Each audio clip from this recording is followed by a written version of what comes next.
నమస్తే. యోగా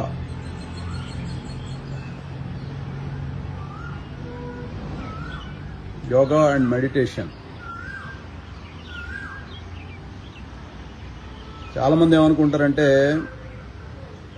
యోగా కేవలం మన ఆరోగ్యానికి సంబంధించి, ఫిజికల్ ఫిట్నెస్కి సంబంధించి అనుకుంటారు. కాదు, యోగా వలన physical fitness, mental fitness, health, wealth, happiness, మంచి ఆయుర్దాయం అంటే life span, more over for hour quality of the life.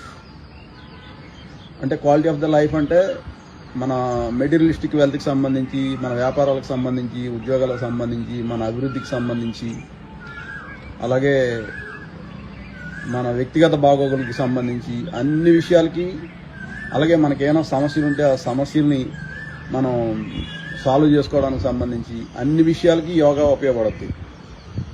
అది ఎలాగో ఏంటి అంటే మనం యోగా చేసేటప్పుడు అది కంప్లీట్గా మనందరం అనుకునేటట్టు కేవలం శరీరానికే కనెక్ట్ అయి ఉంటుంది. అందువల్ల శరీరం బాగుంటుంది, లేదంటే శరీరం గ్లో వస్తుంది, లేదంటే ఆరోగ్యం బాగుంటుంది, వ్యాధులు ఏమవుతాయి అన్నంత వరకు చాలామంది మాట్లాడతారు.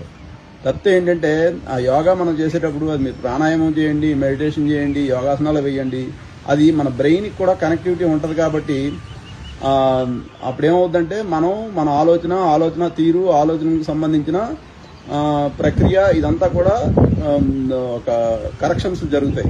మన ఆలోచన విధానంలో కొన్ని మార్పులు వస్తాయి. మనకి ఎప్పుడైతే ఆలోచన విధానంలో మార్పులు వచ్చాయో ఆటోమేటిక్గా మన థింకింగ్ ప్యాటర్న్ మారుతుంది. అంటే మన thinking pattern towards success, positive thinking, మన అభివృద్ధికి ఎలాంటి ఆలోచనలు అవసరమో ఆ ఆలోచనలు పరంపర ఉంటుంది అనమాట. దానివల్ల నేచురల్గా మీకు ఏమైనా ప్రాబ్లమ్స్ ఉంటే సాల్వ్ అవ్వడం కానివ్వండి, వ్యాపార అభివృద్ధి కానివ్వండి, ఉద్యోగాలకు సంబంధించి కానివ్వండి, వ్యక్తిగత విషయాలకు సంబంధించి కానివ్వండి, అన్ని మంచిగా ఉంటాయి, బాగుంటాయి. ఇదేంటంటే అదే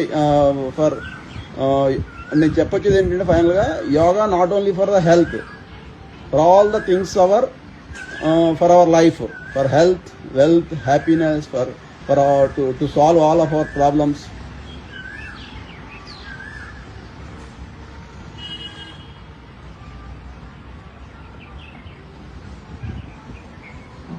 దీనికి సంబంధించి ఎవరికైనా ఏమైనా ప్రశ్నలు ఉంటే